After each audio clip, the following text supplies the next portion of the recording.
aimait beaucoup son oncle paternel pour sa force et son courage, et il ne se séparait de lui qu'à la fin de la nuit.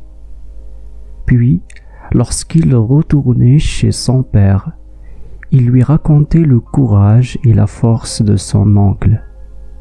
Lorsqu'Adam eut 10 ans, il vit de ses propres yeux son oncle paternel combattre tout seul un gang constitué de 5 voleurs. Puis, il les livra. Parmi eux, il y eut des morts et des blessés à la police.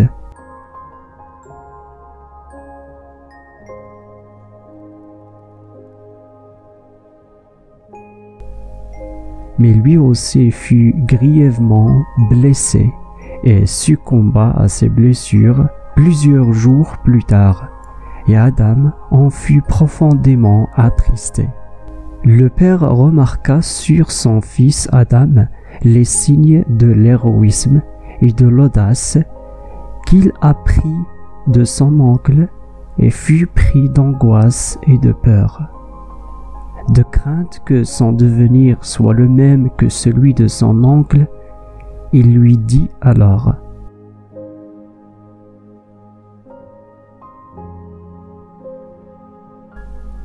« Promets-moi de rester à l'écart de toute forme de violence et d'attacher uniquement de l'importance à tes études. » Adam ne put prononcer ce que son père lui demanda, mais il lui dit: « L'époque de mon oncle diffère de la mienne. Sois donc rassuré, père. »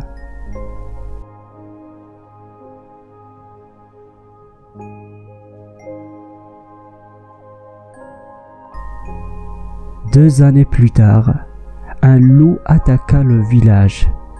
Adam saisit alors une hache et affronta le loup qu'il finit par tuer. Depuis cet événement, les gens le surnommèrent le jeune homme courageux, et sa renommée se répandit parmi les gens.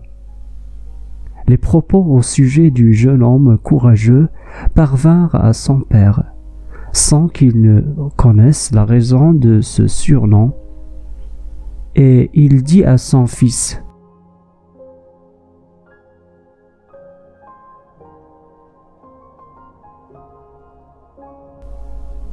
Il donnait ce surnom à ton oncle et il en était très fier. Et je crois que ce jeune homme connaîtra la même fin que ton oncle. » Lorsqu'Adam atteignit ses 18 ans, il demanda l'autorisation à son père de voyager vers un pays lointain où se trouve la subsistance abondante. Lorsque son père accepta sa requête, Adam lui dit: « Je te demande de prendre soin de ma cousine et de te soucier d'elle. Car si Allah me décrète le retour comme je l'ai prévu, elle sera mon épouse si tu y consens bien sûr. »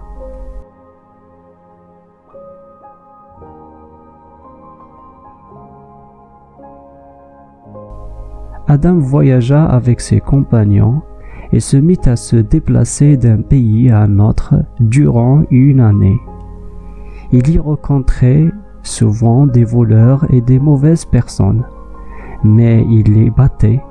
Quant à ceux qui étaient avec lui, il l'acclamait en ces termes: « Vive le jeune homme courageux !»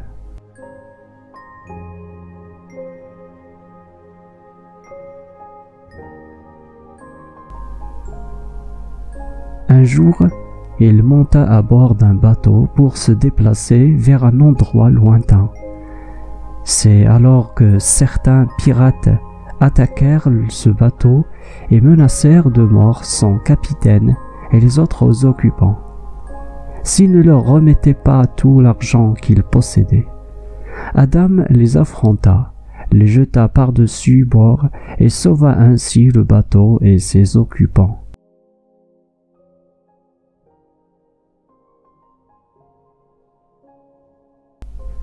Le capitaine lui proposa alors de travailler avec lui en échange d'un grand salaire. Adam accepta et resta avec eux pendant 1 année. Dans l'un des ports, Adam rencontra un jeune de son village. Et lorsqu'il lui demanda des nouvelles de ses parents et de son petit frère, le jeune lui répondit: « Ils se portent tous bien. Cependant, le fils chômeur du chef du village s'est présenté à ta cousine et il va l'épouser contre son gré. De plus, il a menacé ton père et a souvent tenté de l'agresser. »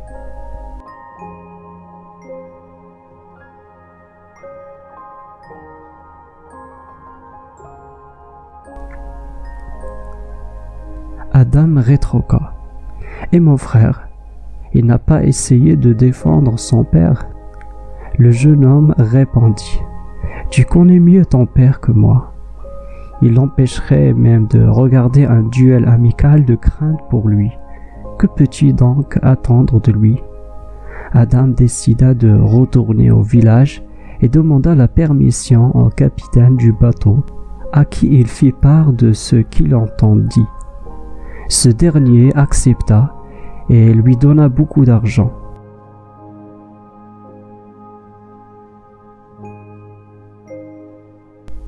À l'entrée de la périphérie du village, quelques anciens amis l'aperçurent et s'écrièrent: « Le jeune homme courageux est de retour. » Puis ils l'informèrent que le fils du chef du village avait enlevé son père et sa cousine et les avait emprisonnés chez lui afin qu'il accepte le mariage avec sa cousine.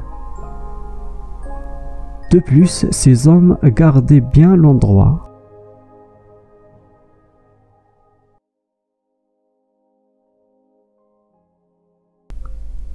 Adam se rendit chez lui, s'assura que sa mère et son frère allaient bien, puis il dit à sa mère: « Je vais punir tous ceux qui ont osé faire du mal à ma famille durant mon absence. » Entre-temps, les amis d'Adam tournèrent autour de la maison du chef du village, criant: « Le jeune homme courageux est de retour, afin de se venger des injustes. »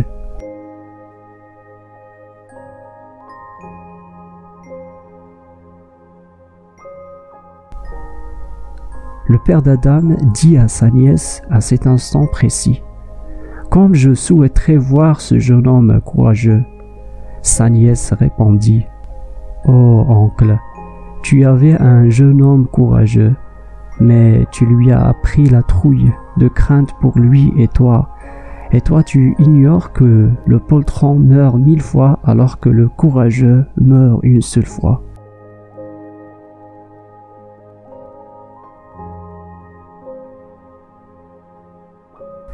Adam arriva à la demeure du chef du village, réussit à défaire les 4 gardes et à les ligoter à l'aide d'une corde.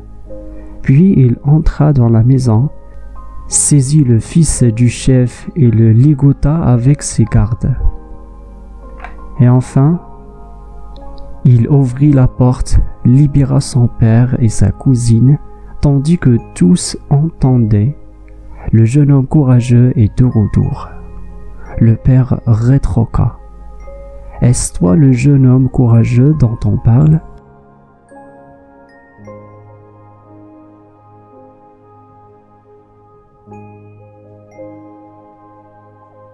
Il répondit: « Oui, père. Excuse-moi parce que je n'ai pas pu te promettre d'être un poltron. À chaque époque, il y a certaines personnes qui ne connaissent pas le langage du pardon, de la douceur et de la tolérance. De ce fait, il faut les traiter avec leur langage qui est la manière dure. » La cousine s'écria: « Oh mon cousin, comme je suis fière de toi. C'est comme si je viens de voir mon père revenir à nouveau. » Le mariage entre Adam et sa cousine eut lieu et tout le monde le choisit comme nouveau chef du village.